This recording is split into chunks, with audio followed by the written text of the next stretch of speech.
Welcome to Groundings with Wilfred Bula. Groundings with Wilfred Bula is to take you into an adventure of knowledge, an adventure that is completely cut off from the normal educational curricula or the things that you have been taught in squared up academic settings. On this wonderful day, I'm taking you on what I call mentoring and mentees. Mentoring and mentees. And by mentoring and mentees, I'm taking you to what is also leadership and followership. The challenge of nation building, as we all know, the challenge which we are in today, as we all know, is tied to the inability of our systems, our leadership systems, to develop followers. Followers are there, but they have not been equipped with the requisite capacity of taking over.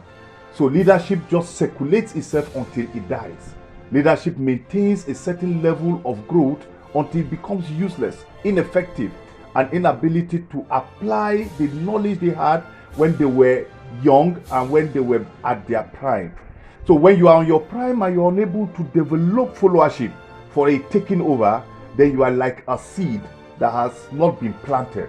The Bible speaking in John chapter 12 verse 24, it said, until a grain of wheat falls to the ground and dies, it abides alone. But when it dies, then it produces. So until leadership begins to imbibe a certain level of developmental thinking, a developmental thinking that makes it possible for them to also train followers, adequate followers, not just in blindfolded loyalty, but followers that will become also leaders in their own right at whatever level, will continue going around the circle of stagnative development. Now I'll tell you a story about mentoring and mentees.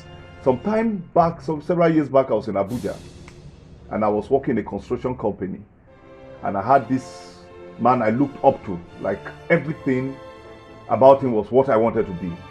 For the purpose of this teaching and of this work, I will call him Mr. A. Mr. A was so large a figure, so very important a figure to me, that everything about him was what I wanted to be, and he took a certain level of interest in me, an interest that went even into politics, and he lured me into politics to a great extent, only for me to go to the point of decision. He was actually a very big figure in my area, my constituency, my area, my state, and to a great extent to the region which I belong to, Nigeria, North Central region, in the politics of them. Mr. A now lured me into politics. I followed him completely because I believe so much in him, I believe so much in his achievements. But along the line, Mr. A now dumped me, brought in somebody else who, by my own standards, I knew was not anywhere close to. I looked at him at that time as a mentor, but I'm sharing this with you to make you understand that that is the wrong guest. Pardon me my language, my use of words, but I want to just make for emphasis, that's the wrongest way of defining a mentor. A mentor should be somebody that will look at a mentee and develop him with an intent of making sure that the mentee surpasses his achievement. A mentor must not be somebody you run to. A mentor must not be somebody you identify and go to and say, I want you to be my mentor, or I want to be your mentee.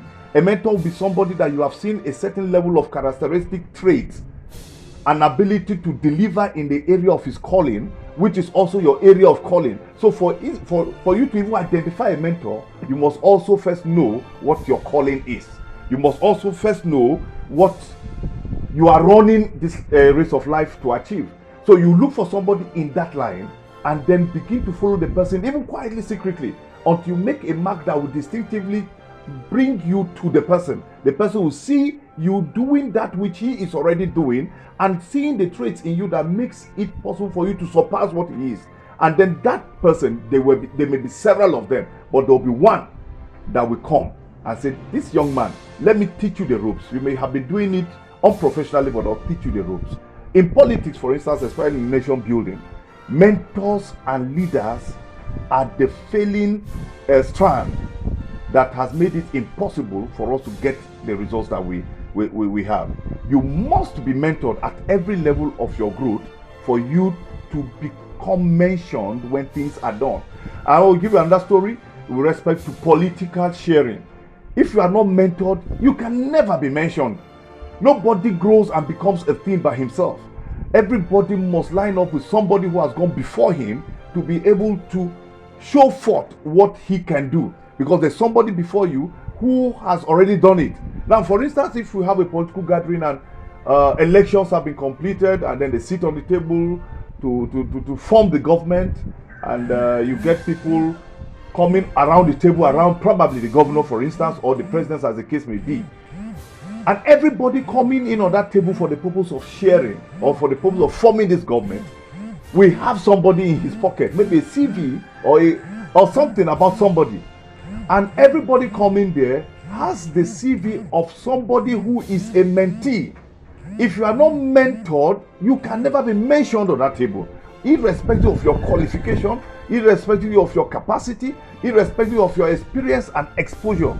There is something you need to carry that will appeal to somebody to take up. Now, the challenge in nation building, as I'm saying even the third time now, in respect to mentoring and leadership, releasing power to followership or mentees, as the case may be, is that when mentors, in quote, as we have them today, or leaders as we have them today, go with those people that they need to mention, they go with the ones that do not have the capacity.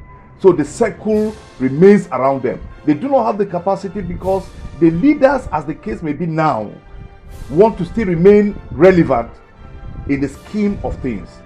But for us who want to see tomorrow better than what was yesterday, and also want to bequeath to our younger ones what we could not achieve, and making sure that they surpass what we have achieved, then we must have the mindset of building a mentor-mentee relationship.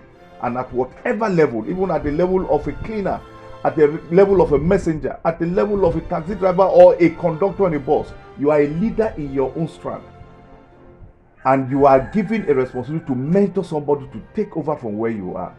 So groundings today, with respect to the topic we're talking about, is to empower you and give you an understanding that at whatever level you are, you must strive to develop the discipline of leadership, and also the discipline of releasing the characters, the discipline that you have already gotten, onto lower level relationships for development, to the point that they will surpass what you have done. Thank you very much.